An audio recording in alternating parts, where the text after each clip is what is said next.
दक्ष police news, पहिले खाकी मग बाकी।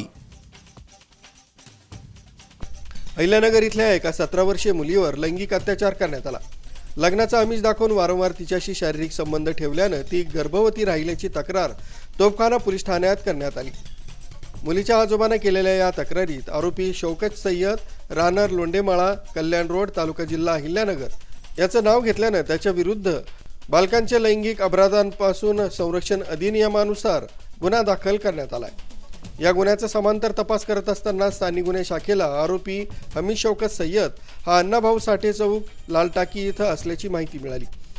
दिनांक 21/2/2026 रोजी स्थानिक गुन्हे शाखेचे पोलीस निरीक्षक किरण कुमार कबाडी यांच्या नेतृत्वाखाली स्थानिक गुन्हे शाखेचे पोलीस उपनिरीक्षक दीपक मेढे, अंमलदार गणेश लबडे, फुरकान शेख, दीपक घाटकर, बाळासाहेब नागरगोजे, सुनील मालवणकर, योगेश कर्डिले, महिला पोलीस अंमलदार भाग्यश्री भिटे, ज्योती शिवाजी शिंदे, सुवर्णा गोडसे, चालक उत्तरेश्वर मोराळे, अर्जुन बडे यांच्या पथकानं अण्णाभाऊ साठे चौकात जाऊन हमीदला ताब्यात घेतला। अधिक चौकशीत त्यानं सदरचा गुन्हा केल्याची कबुली दिली आहे। त्याला पुढील तपासाकामी तोफखाना पोलिसांच्या हवाली करण्यात आलाय। नवसाद शेख, दक्ष पोलीस न्यूज, संगमनेर।